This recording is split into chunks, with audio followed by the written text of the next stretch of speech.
All right. Thank you very much for all the lectures presented. It has indeed been a fruitful evening. And right now we are ready to do our open forum. And we do have a lot of questions. Thank you so much for your eager participation. And you are still welcome to key in your questions in the chat box. All right, please don't forget to write your name and from where you're coming from, like from the Philippines or Malaysia. All right, so let us begin. Okay, let me go to the very first question. And it's coming from Mr. Mon Rivera from the Philippines. And I believe this question is addressed to Father Ari, although anyone from the group can answer as well. The question is, how many local Filipinos are now fully ordained in Chinese Mahayana? Well, thank you for that question. And thank you, Dr. Manikan and Dr. Perino for your presentations as well. So very quickly, I know of at least 5 local Chinese Filipino women who are ordained Buddhist monastics. And among the men, at least 2, one from Tacloban and one from here in Manila. But this happened many years ago. There was also a Filipino, not Chinese, but ethnic Filipino who became a Theravada monk. But I think he did not continue. No, he disrobed at some point. So very briefly, that would be the answer. All right. Thank you very much, Father Ari. Okay. Any other further comments, or should I go to the next question? All right, maybe I should go to the next question.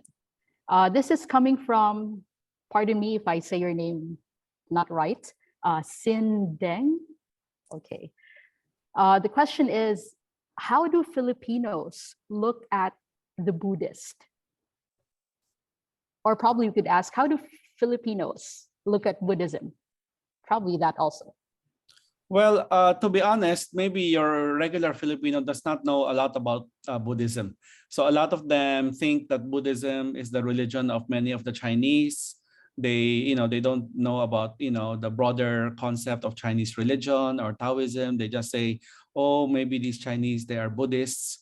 But in general, I say it's very positive, very welcoming, very tolerant, because I think that's in the nature of Filipinos. No? Maybe they don't have the knowledge about Buddhism, but especially in the last several years with the mainstream activities of Fo Guangshan and Tzu Chi, they have a very positive view of Buddhists.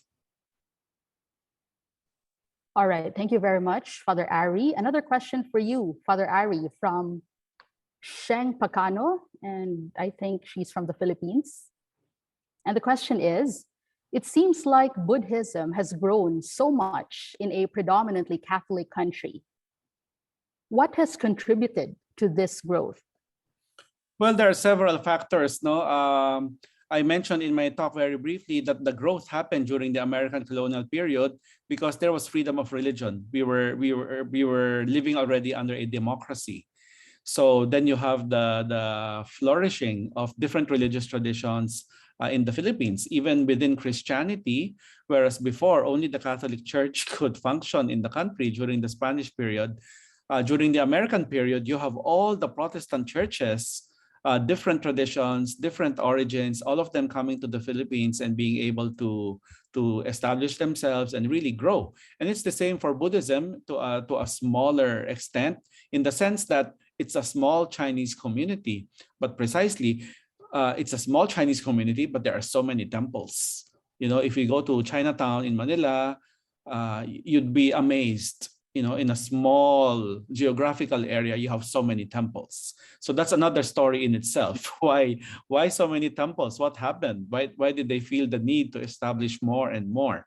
But I would say, it's a very free society. So, and then I mentioned earlier, the very welcoming, very tolerant attitude of Filipinos. So yeah, there are no obstacles to the growth of Buddhism in the country.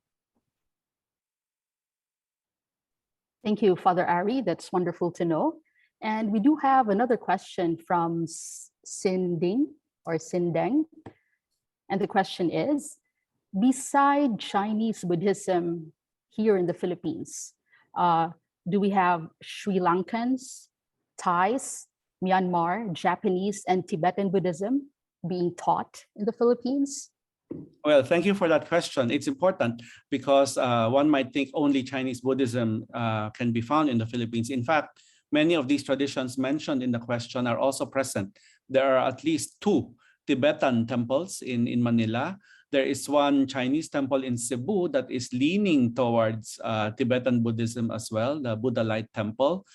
And then if you go beyond temples, then you have a place like Wisdom Park in New Manila in Quezon City, where the founder is also leaning towards Tibetan Buddhism, but it's very non-sectarian. All kinds of Buddhism can be practiced there. And Japanese, you have Soka Gakkai, also present here. You have in the diplomatic community, I've attended interfaith activities where you have Sri Lankan, Thai, Myanmar Buddhists who are, there are Buddhists who are practicing in the Philippines, even if there are no temples here. So that would be their personal spiritual practice. So it's very diverse. You find seeds of all these different traditions operating in the country. All right, thank you very much, Father Ari. Now we move on to the question of Pablo Emmanuel Canales. And by the way, hang on. Dr. Cecile, would you like to make an additional comment, please? Oh, yes. I would like to comment on how Filipinos view Buddhists or Buddhism. To me, in my observation, high-level thinking Filipinos, artists and religious alike, have very, very high regard for Buddhism. For religious, we have to understand that Buddhist thought and practices, the ones especially made by the scholar Nagarjuna, who founded the Middle Way, his work has a lot of convergence with the work of Teresa of Avila, the mystic nun, who is the foundress of the Contemplative Order of Carmel. So Buddhist teachings are very much appreciated because even the Desert Fathers, Thomas Merton, Henry Nguyen, they write about Buddhist principles because they have been exposed to Buddhism.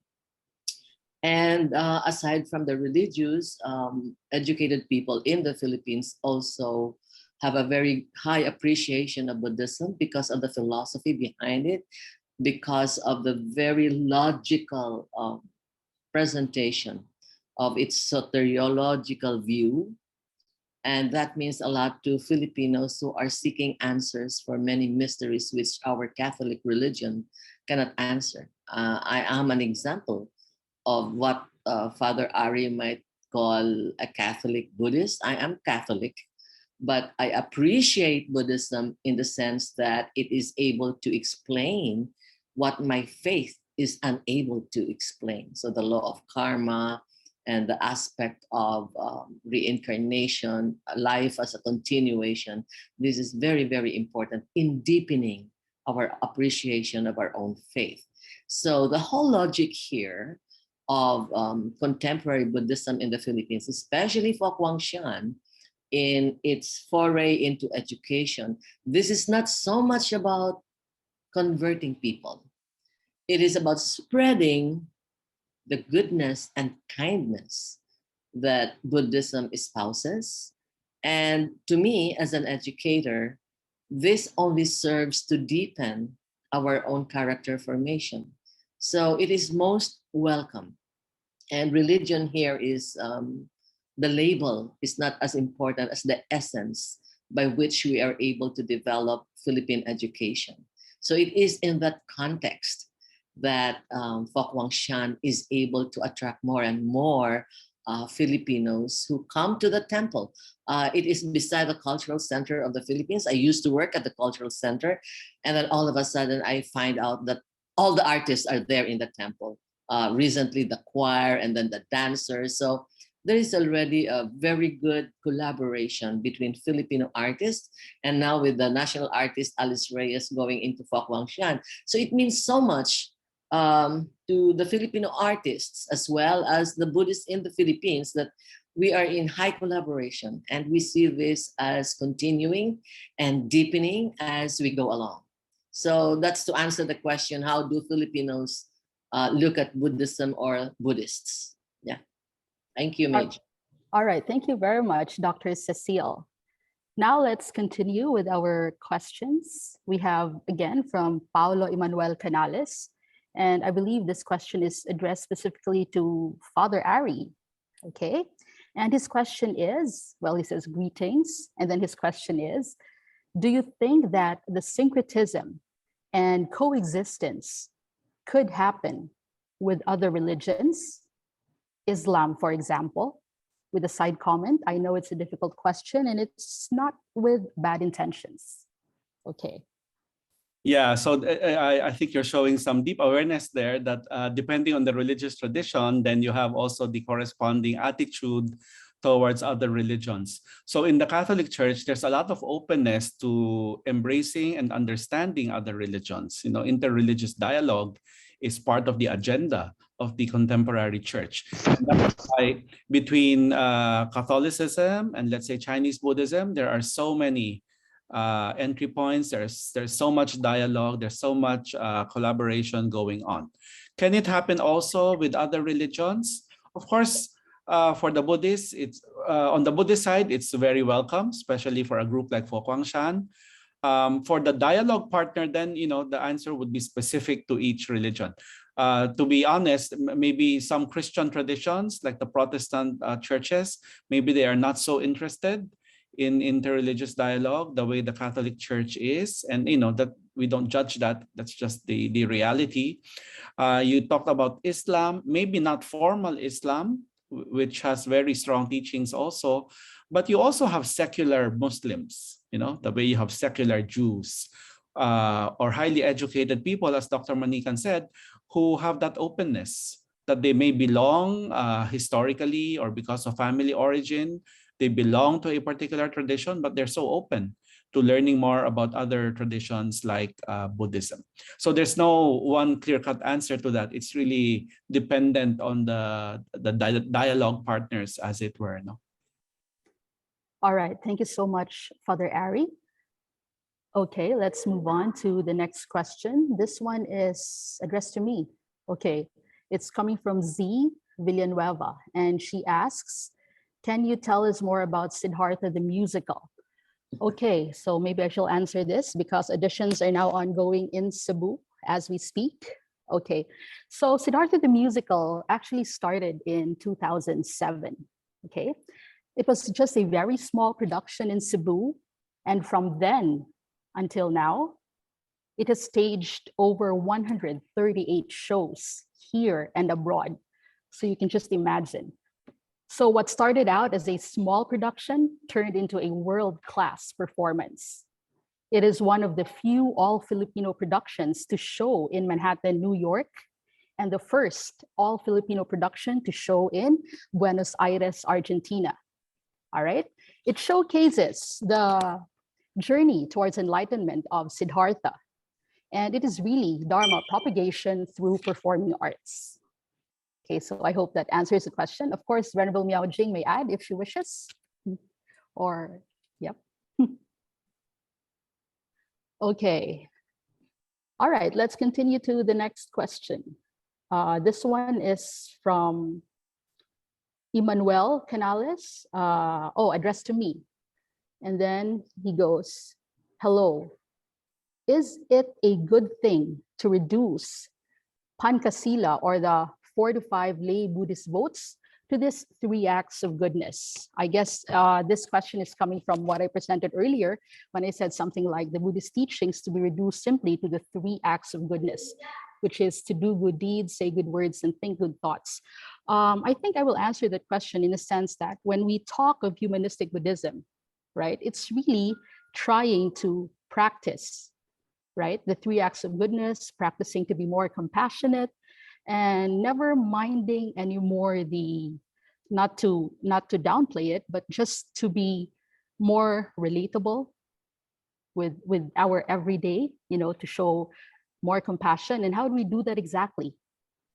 By doing good thoughts, by saying good words, and thinking good thoughts. So it's not so much anymore about reducing this or, downplaying that. I think we have to veer away from those tags and titles and just practice, do what is good in the here and now. Okay? All right. Any other comments? None. And we do have a lot of questions, so I might as well go to the next. Okay? This one, it's coming from Tristan Amistad. And he goes, I'll go directly to the question. And this one is addressed to Dr. Manikan. Okay? Dr. Manikan, please shed light on this. In your discussion, you have mentioned about the Center for Humanistic Buddhism. Can you tell us more about this? Is it separate from all the projects that have been mentioned?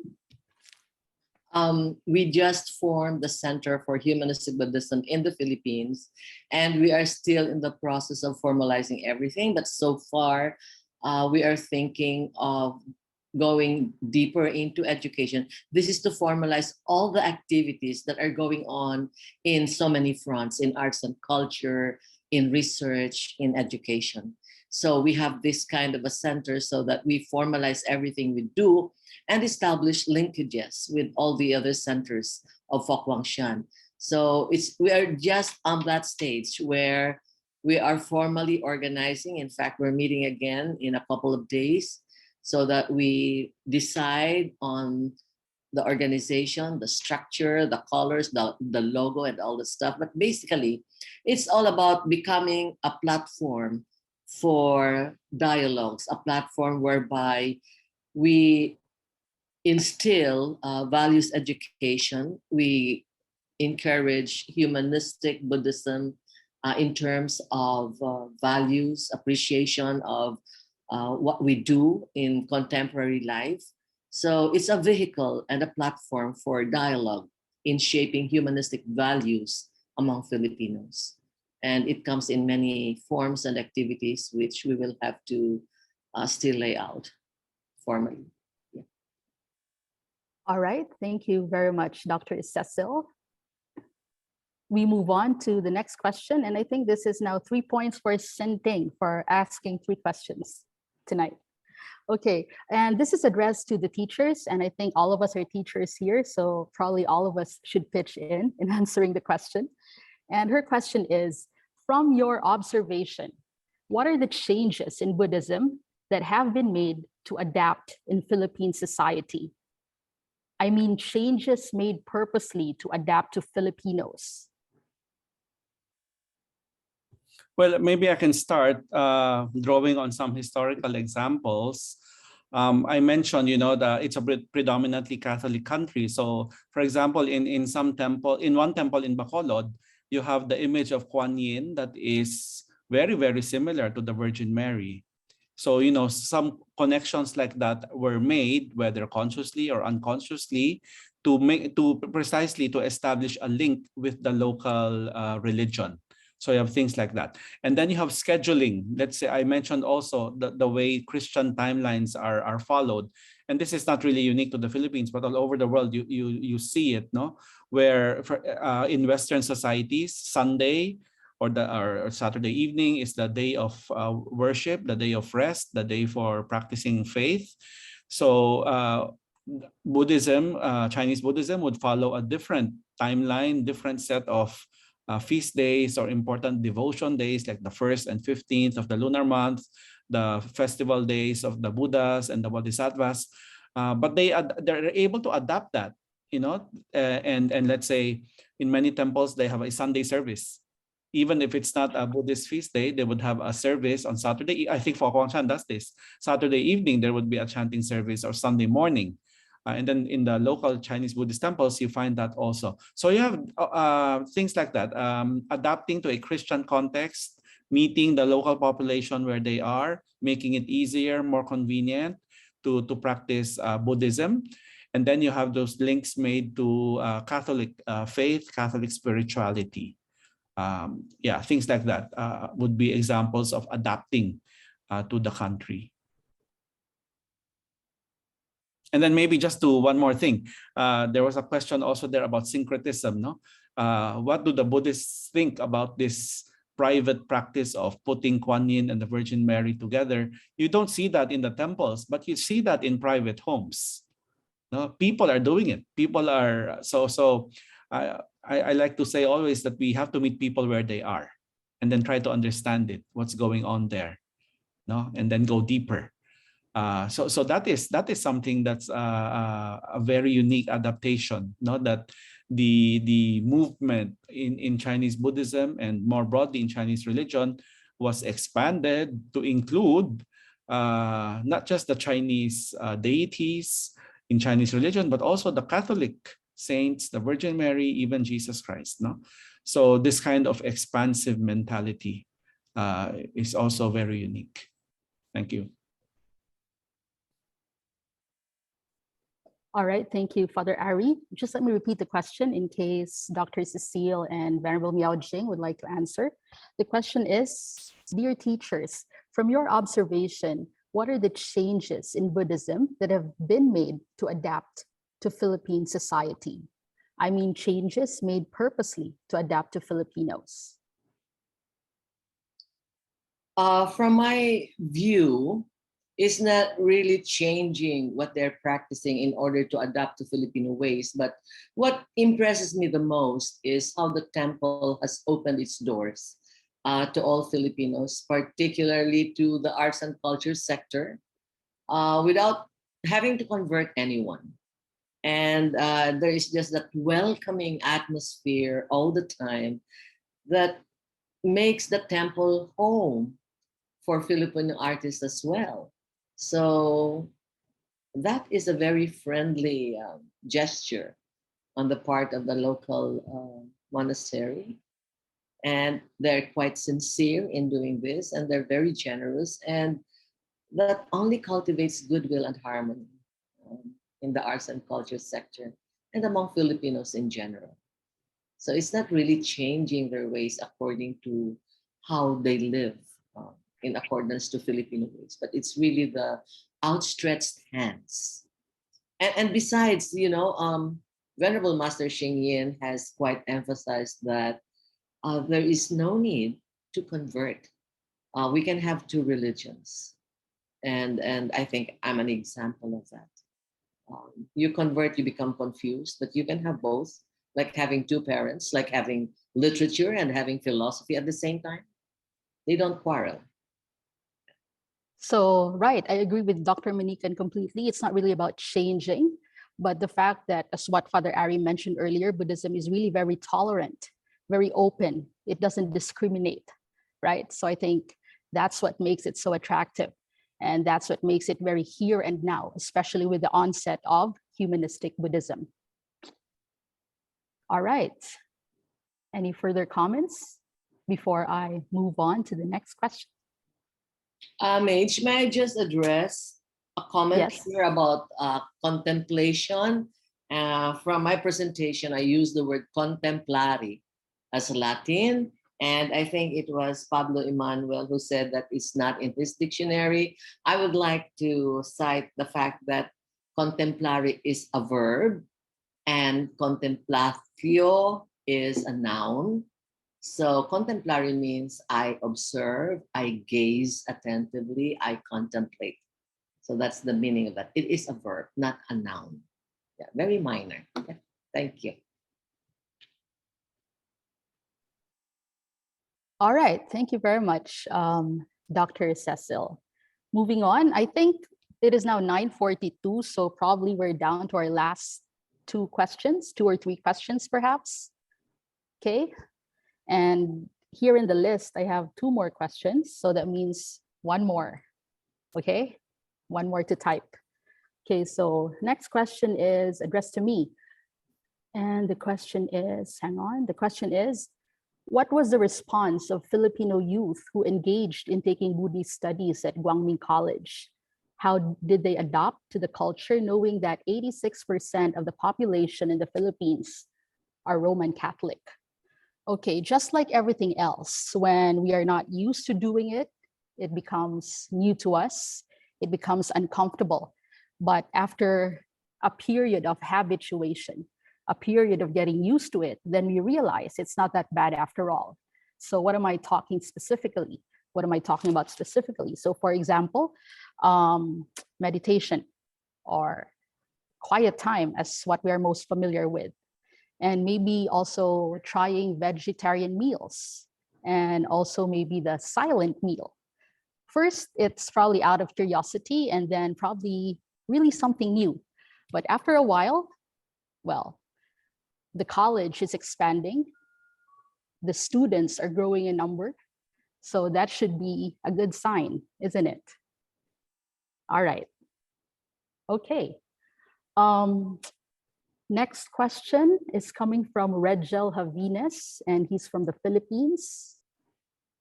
And his question is, when it comes to positive social change, what has been the role of Buddhism in terms of influence, especially in Myanmar, where 90% are Buddhists? Well, that's a very delicate question at the moment because of what's happening in Myanmar. So I don't want to say too much.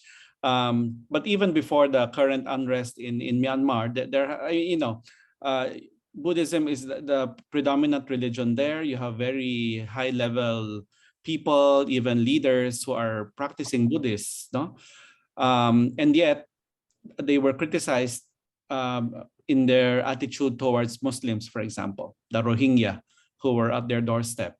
So just to say that while there are so many examples of Buddhism influencing society in a very positive way, you also have flashpoints where there can be some conflict between Buddhism and other religions. And we have to acknowledge that as a reality. Thank you very much, Father Ari. And we're down to our last question. It was, time flies, right? When you're having fun and you're learning at the same time with amazing audience and equally amazing speakers. Okay, so this last question, I believe, this should be addressed to Venerable Miao Jing. Okay, save the best for last, as they say. So my question is, it's coming from Venerable Chulia. The question is, I would like to study in the Philippines. Okay, I would like to study in the Philippines. If available, is there a master degree in Buddhist studies field? Okay, wait, there's an intro to that question. Here it is. My question is, do you have Buddhist studies in any university in the Philippines? And I would like to visit the Philippines. Is it possible for me to stay in FG Center? That's a question. Good evening. Thank you, Venerable Jane Leong. In the Philippines, we have a Kwang Minh College of Buddhist Studies program, which is a baccalaureate degree. But we also, part of our Fowang Buddhist Association's consortiums international universities. They are Buddhist program and at the magisterial level. So Dr. Manikan and Dr. Purino are part of that postgraduate program and now the consultant as well. So yes, if you can drop us your contact, I will have Kwang Minh College. Miss Shena is here today. And of course, Dr. Purino is also our faculties visiting. We'll be sending you our information. All right. Thank you very much, Venerable Miao Jing, for that warm response. And so that about does it for our open forum, for our question and answer session.